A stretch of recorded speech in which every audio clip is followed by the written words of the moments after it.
When Kaze returns to our team, he'll have gained 6 levels. Because he's already level 9, that means he'll come back as a level 15 ninja, which makes him a really good candidate for a quick promotion. Let's go. By himself, this mercenary cannot kill Azura, especially not if Sakura's around to heal Azura twice every turn. Kaze could still use some additional experience, but we don't want him to debuff the mercenary just yet, so we'll have Azura use Rinka support instead.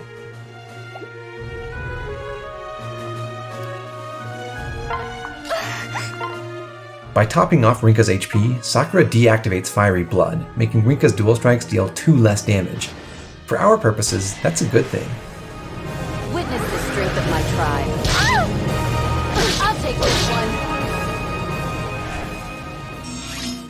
We have a bit more time to kill while Corrin heads south, and as long as we're waiting for her to get there, we're going to keep milking this setup for everything it's worth. I'm with you.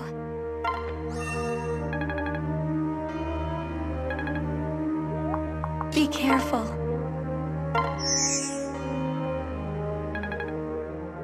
We're taking care not to leave Sakura adjacent to Azura.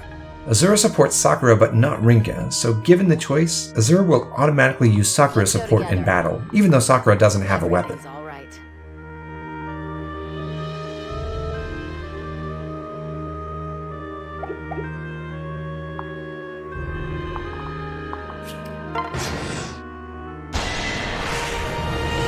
We can do this. Don't forget me!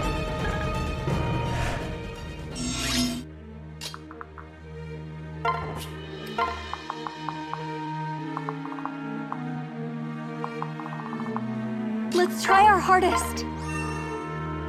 We need each other.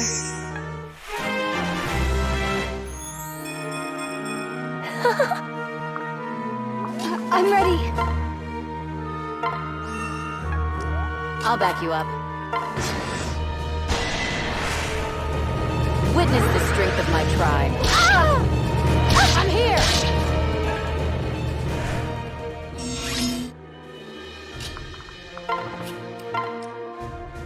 Corrin has almost reached her target, and when she does, we'll want to finish off the mercenary.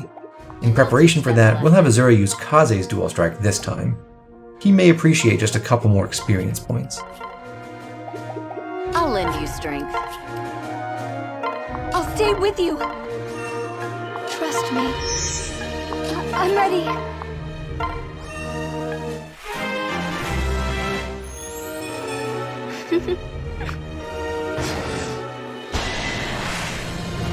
Leave it to me. Allow me.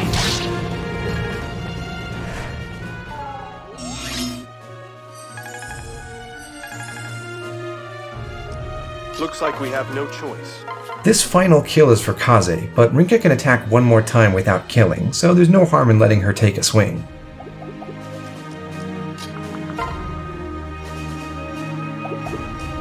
Quickly now.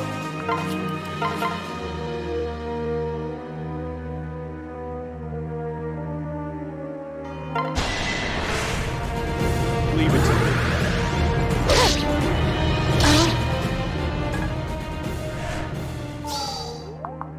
How troubling.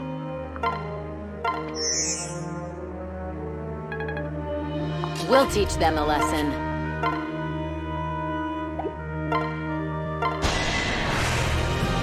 Everyone's alert. Your battle has ended. Oh no! Now we finally get our chance to avenge Mother.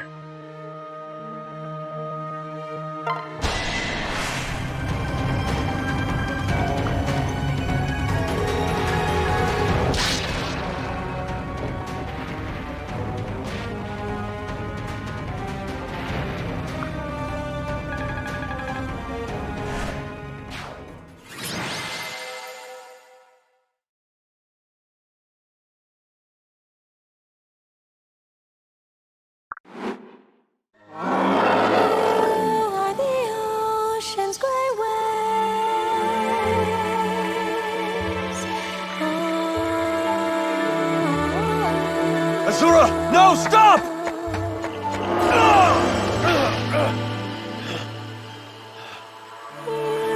are the ocean's gray waves, destined to see life beyond the shore, just out of reach. Let the waters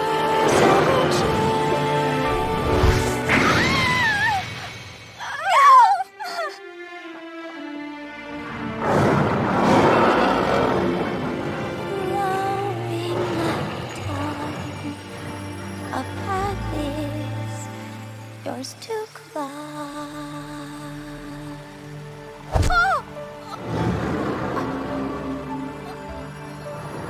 Kill me if you want, but do it as yourself.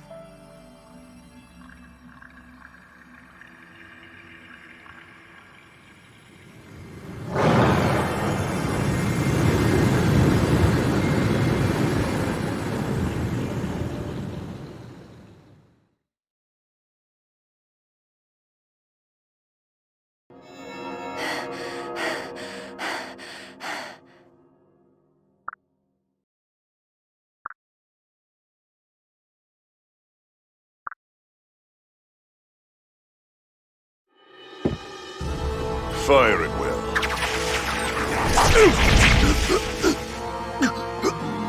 I'm disappointed in you, Subaragi.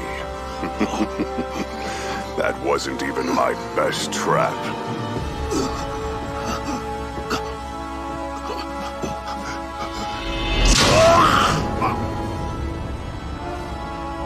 You poor thing.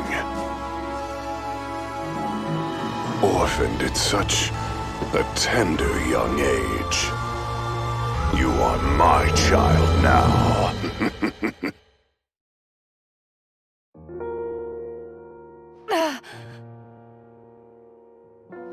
Are you all right? I am so sorry.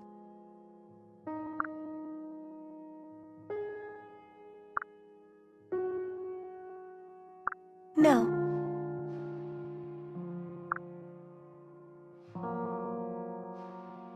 Huh? Yes.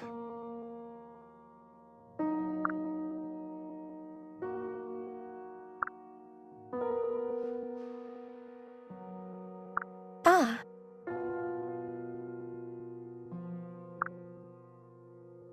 Ah!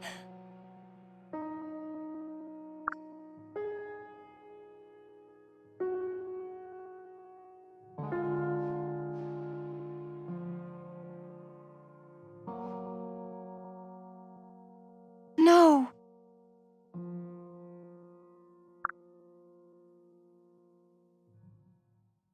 Listen.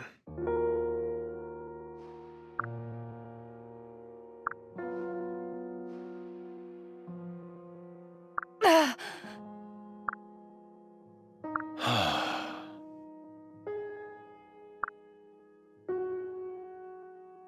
Why?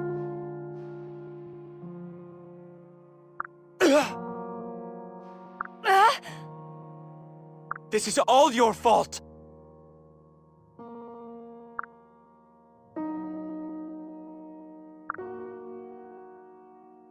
Hey! That's, Shut up!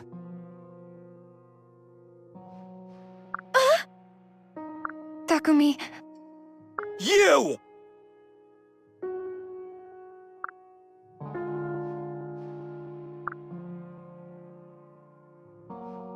what?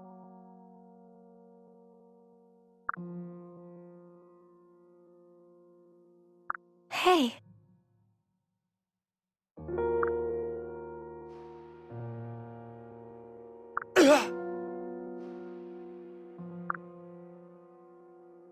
I am so sorry.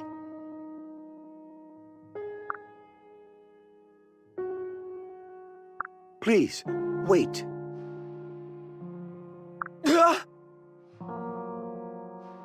What did you say?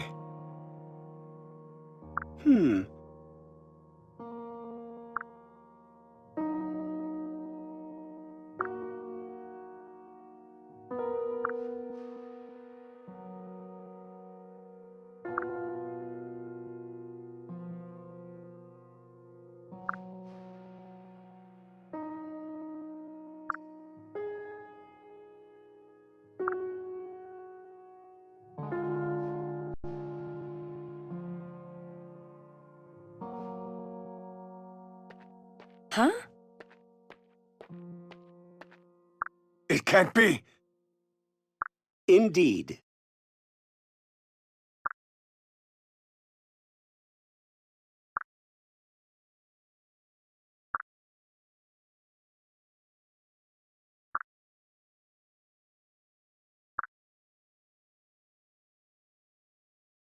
Ah!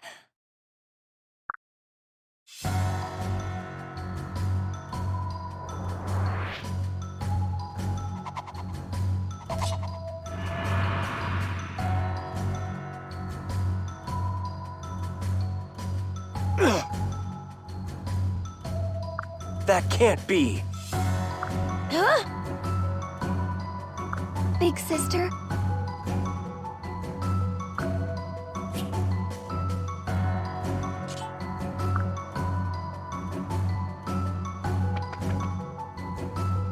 If I may.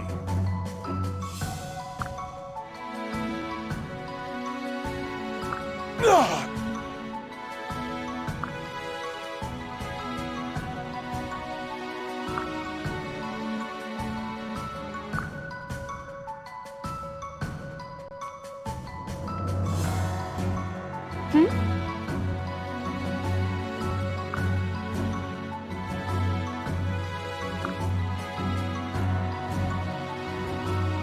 Wait.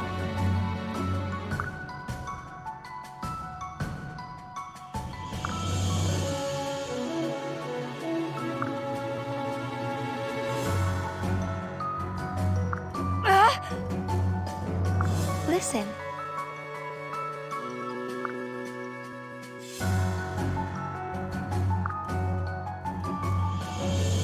Understood.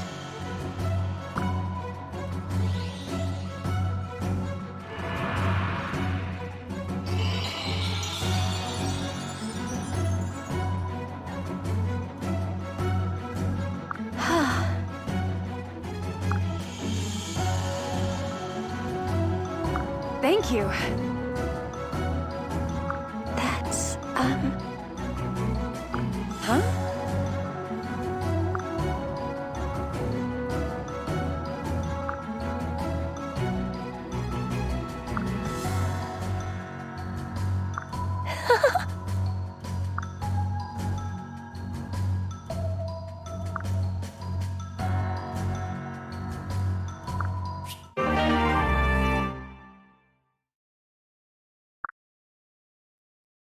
We may have powered up, but Queen Mikoto is dead, and the Norians are coming. It seems nothing can stop the bloodshed now. We have some decisions to make.